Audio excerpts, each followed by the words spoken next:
پاک ہوں، تمہارا خاندان پاک ہے، میں جو ہے دادا دادی سے پاک ہوں، تمہارے دادا دادی پاک ہے، اے حبیب میں والدین سے پاک ہوں، تمہارے والدین پاک ہے، اے مصطفیٰ میں بیویوں سے پاک ہوں، تمہاری بیویاں پاک ہیں، میں اولاد سے پاک ہوں، تمہاری نسل پاک ہے، اے حبیب میں ہاتھ سے پاک ہوں، تمہارا ہاتھ پاک ہے، میں پیر سے پاک ہوں، تمہارا پیر پاک ہے، میں پیٹ سے پاک ہوں، تمہارا پیٹ پاک ہے، میں پیٹ سے پاک ہوں، تمہاری پیٹ پاک ہے، میں گوشت سے پاک ہو، تمہارا گوشت پاک ہے، میں خون سے پاک ہو، تمہارا خون پاک ہے، اے حبیب میں آنکھوں سے پاک ہو، تمہاری آنکھیں پاک ہے، میں زبان سے پاک ہو، تمہاری زبان پاک ہے، میں لباس سے پاک ہو، تمہارا لباس پاک ہے، میں کھانے سے پاک ہو، تمہارا کھانا پاک ہے، اے حبیب میں پیشانی سے پاک ہو، تمہاری پیشانی پاک ہے، اور ایسی پاک ہے کہ تم نے اپنی پیشانی کو زمین پہ لائی دیا، جو الگ لیا لگتا مسجدوں میں طہورا پوری زمین پاک ہو گئی۔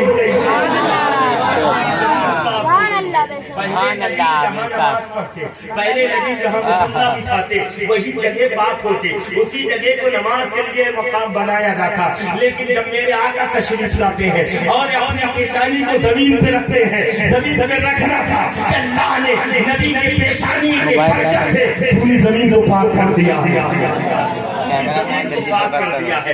حضرت فرمایا وہی یعنی مصطفیٰ پاک بھی ہے، اور صرف پاک ہی نہیں بلکہ پاک کرنے والے بھی ہیں۔ مصطفیٰ تشریف لے آئے، کعبے کو پاک کر دیا ہے، نبی تشریف لائے ہیں، زمین کو پاک کر دیا ہے، حرم کو پاک کر دیا ہے، صدیق کو پاک کر دیا ہے، عمر کو پاک کر دیا ہے، عثمان کو پاک کر دیا ہے، علی کو پاک کر دیا ہے، عربیوں کو پاک کر دیا ہے۔ حضرات محترم جو نبی کو مانتا جائے گا وہ پاک ہوگا۔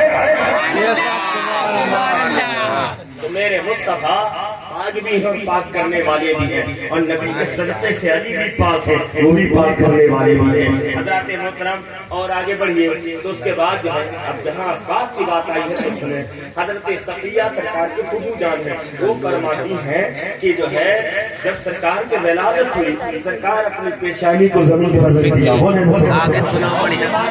سرکار کے ہل رہے تھے، میں اپنے کانوں کو قریب کرتی ہوں تو میں کیا سنتی ہوں کہ سرکار کے زبان پاک پر یہ کلمات تھے، رب حبلی امتی، رب حبلی امتی، یعنی میرے آقا دنیا میں تشریف لائے، لانے کے بعد سب سے پہلے اپنے رب کے لیے سجدہ کیا، اور اس کے بعد اپنی امت کے لیے مغفرت کے لیے دعا کیا، یعنی پیدا ہوتے ہی نبی نے اپنی نبوت کا اعلان فرما دیا کہ میں نبی ہوں، میری امت ہوگی۔ اللہ اکبر۔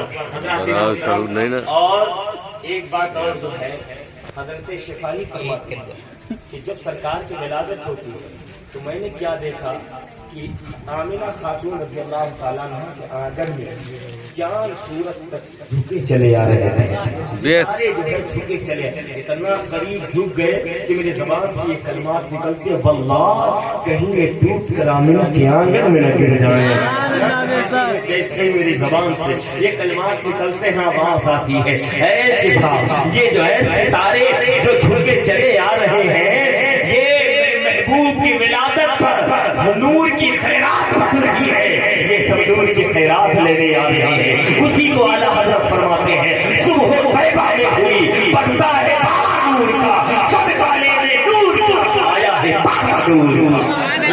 سبحان اللہ۔ سرکار دو عالم صلی اللہ تعالیٰ علیہ وسلم پیدا ہوتے ہی رب کے لیے سجدہ کیے اور امت کو یاد فرمایا، دعائیں کیے، تو حضرات وہ نبی اگر سلام کر لیے تو تعجب کی بات کیا المختصر سنیے آگے، گھبرائے تو نہیں آپ؟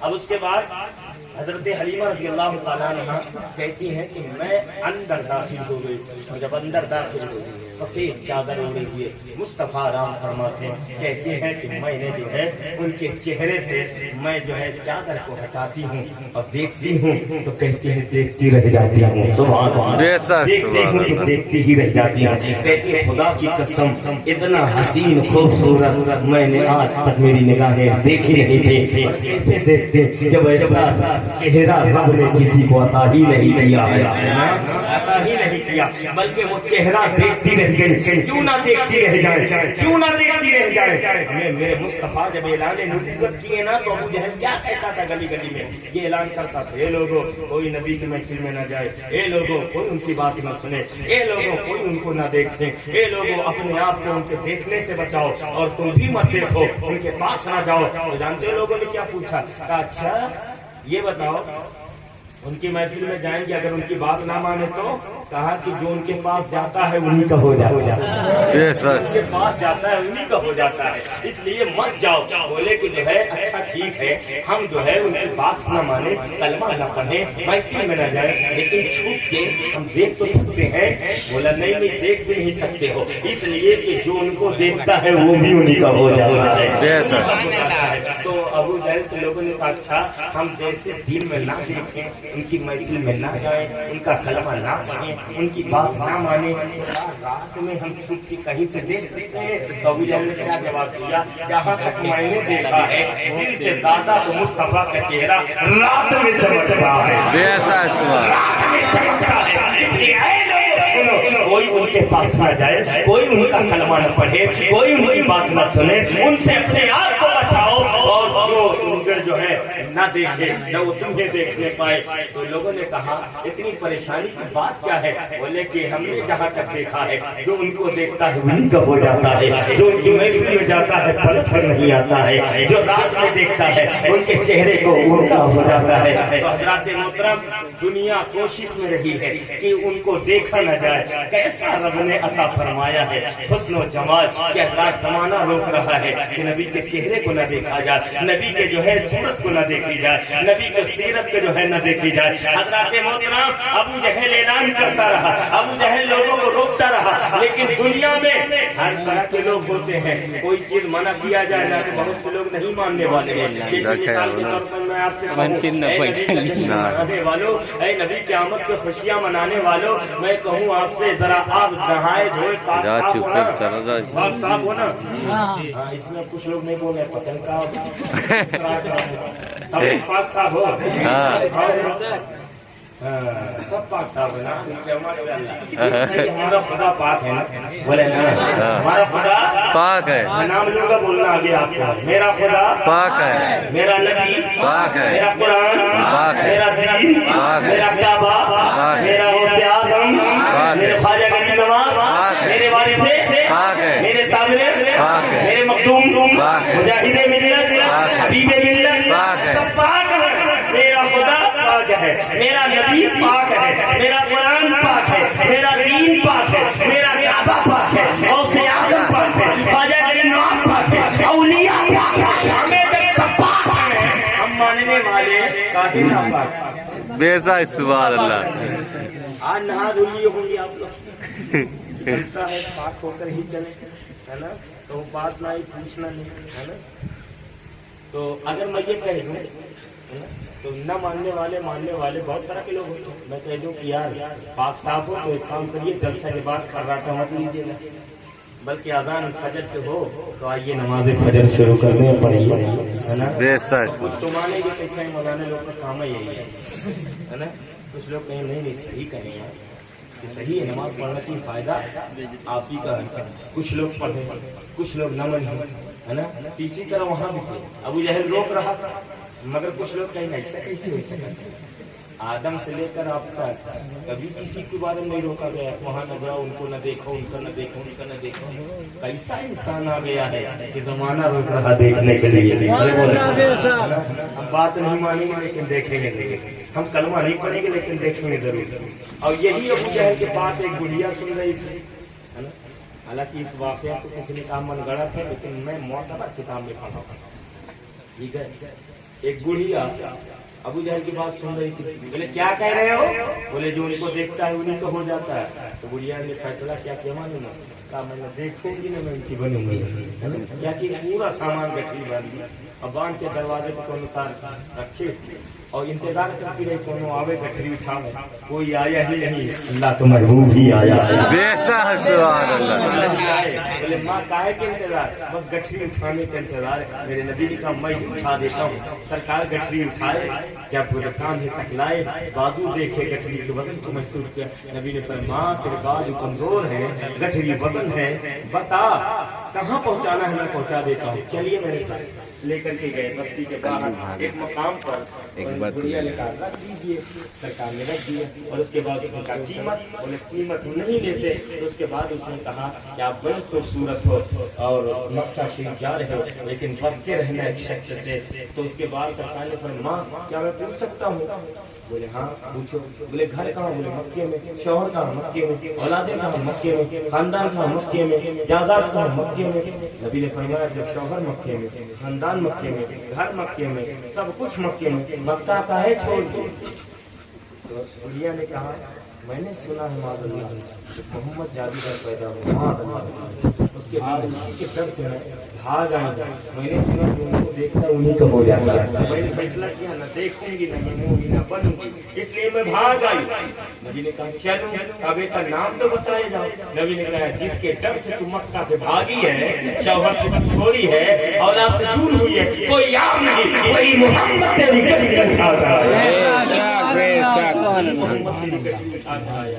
اب کیا تھا؟ کانپنے لگی، اس لیے مکہ کا وہ حال تھا کہ بات بات پر سزائیں دی جاتی تھی، بات بات پر تلواریں نکل آتی تھی، کانپنے لگے۔ نبی نے فرمایا ماں کانپ نہیں، ڈرو نہیں، ہم سزا نہیں دیں گے۔ قدموں میں گر گئی، پکار کر کہتی ہے تیرے قدموں میں آنا میرا کام تھا، میری بگڑی بنانا تیرا کام ہے، ٹھوکریں کھا کے گرنا میرا کام تھا، اور قدم پہ اٹھنا تیرا کام تھا۔ بیسا سبحان اللہ سبحان۔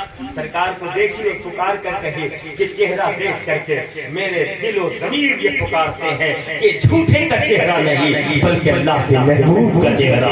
بیسا سبحان اللہ۔ کہ کیوں نہ جس کے چہرہ دیکھنے پر ابو جہل کی پارٹی روکتی رہی، دنیا روکتی رہی، زمانہ روکتا رہا۔ حضرت حلیمہ سعدیہ کہتی ہیں میں چہرہ مصطفیٰ دیکھتی ہوں کہ دیکھتی ہی رہ جاتی ہوں، اور کیوں نہ دیکھے اس لیے کہ وہ چہرہ دیکھ رہی ہے جس چہرے کو اللہ نے بددعا فرمایا ہے، جس کی آنکھوں کو اللہ نے فرمایا ہے، جس کے جلسوں کو اللہ نے بندگی کا سزا فرمایا ہے، جس کے سینے کے بارے میں اللہ نے علم نشرہ کا صدر کا فرمایا ہے، جس کے ہاتھ کے بارے میں اللہ نے عبد اللہ فوائدین فرمایا ہے، جس کے جو ہے نور کے بارے میں اللہ نے کچا کو من اللہ نور فرمایا ہے، جس کے رحمت کے بارے میں اللہ نے وما ارسلناک الا رحمۃ للعالمین فرمایا ہے، جس کے قدم کے بارے میں لا اقسم بہذا البلد فرمایا ہے، جس کے سفر کے بارے میں سبحان الذی اسرا فرمایا۔ بیسا سبحان اللہ۔ اے بھیا تھک گئے ہو تو ہم ختموں کری؟ نہیں تھکے نہیں نا، ہم نہیں سنائیں؟ نیند آ رہی؟ نہیں شرینو نیند ہے؟ شرینو ہے؟ ڈبا ہے تو آئے، ہم محسوس کر رہے ہیں آپ یہاں چارپائی کی تلاش میں ہیں، زبان مٹھائی کی تلاش میں۔ یہ مولانا کب ہٹے کہ آپ کے چارپائی ملے اور زبان کو مٹھائی ملے؟ تینوں ملی، جب ہم کا برداشت کر رہا تب ملے، نہیں تو بیٹھے رہا کچھ نہیں، نہ چارپائی ملی نہ مٹھائی ملی۔ کہتے ہیں یا رسول اللہ، یا رسول اللہ۔ تو حضرات اس کے بعد جو ہے اس پر بڑی تفصیل، اس مقام پر بڑی تفصیل ہے، اس لیے کہ جو سرکار دو عالم صلی اللہ تعالیٰ علیہ وسلم کے والدہ سامنے حضرت حلیمہ سے بیان کرتی ہیں اور وہ پوچھتی ہیں کہ ایک بات، پیدائش کے ولادت کے موقع پہ شکم پاک کے سارے مناظر پوچھتے ہیں۔ حضرات محترم مفتی فقی محمد صاحب نے اس پر ایک بات ہے، وہ میں آپ کو روشن گزار کرا رہا ہوں۔ مختلف روایتیں تو اس پر میں نے اور کتابوں میں پڑھی ہیں، لیکن ان کی زبان سے محسوس ہے کہ حضرت حلیمہ سعدیہ کے پاس جب حضرت آمنہ خاتون آتی ہیں تو پوچھتی ہیں آپ کون ہیں؟ تو فرماتی ہوں میں اس بچے کی ماں ہوں، بولے نا سبحان اللہ۔ اس کے بعد کہتے ہیں کہ آپ کا بچہ بچپن ہی میں کلام کرتا ہے، بچپن ہی میں بول رہا، میں تو دنگ رہا، میں تو تعجب میں پڑھ رہا۔ تو حضرت آمنہ خاتون کہتی ہے اے حلیمہ اگر وقت ہو تو بیٹھو، میں اپنے بچے کی خصوصیت سناتی ہوں، بولے نا سبحان اللہ، اپنے بچے کی خصوصیت کو سناتی ہوں۔ ایک ہی خصوصیت دیکھ کر تم تعجب میں پڑ گئی ہو. بیٹھو سناتی ہوں. حضرات بہت سی باتیں سنائی ہیں، ایک بات انہوں میں سے ایک یہ بھی کہ حلیمہ سعدیہ، جب میرا بیٹا محمد علیہ السلام میری شکم میں جلوہ ہوا، چند مہینوں کے بعد میرے دل میں خواہش پیدا ہوئی کہ خانہ کعبہ کا میں طواف کروں، خانہ کعبہ کا میں طواف کروں. جیسے کہ دنیا کے لوگ سفر کر کے آتے ہیں خانہ کعبہ کا طواف کرنے، میں بھی جو ہے خانہ کعبہ کا طواف کروں. وہ زیادہ دور گھر بھی نہیں، کعبے سے قریب مقام ابراہیم کا قریبی حضرت آمینہ کا گھر رضی اللہ تعالیٰ عنہ. اس کے بعد کہتے ہیں کعبے کی طواف کی خواہش لے کر میں اپنے آنے سے اپنے گھر سے جیسے ہی قدم اٹھاتی ہوں، کہتی ہے میں کیا دیکھتی ہوں کہ کعبہ خود اٹھ پڑا ہے. بولے نا پانی بنا پانی پیا. کعبہ خود چلنے لگا، میرے قریب آیا اور میرا طواف کرنے لگا، میرا چکر لگانے لگا. اب یہاں پر آپ تعجب میں پڑے کیسے کعبہ اٹھ سکتا ہے، کیسے کعبہ چل سکتا ہے، کیسے کعبہ طواف کر سکتا ہے. میں نے ایک روایت پڑھی ہے کہ حضرت ابراہیم بن ادہم حج کے لیے جا رہے تھے، جب کئی سال کے بعد نفل پڑھتے پڑھتے پہنچے تو دیکھے تو کعبہ ہی نہیں ہے. رب کی بارگاہ میں مولا اتنی دور سے آیا تیرا کعبہ ہی نہیں. جواب ملا میرا کعبہ میرے بندی کے طواف لے گیا.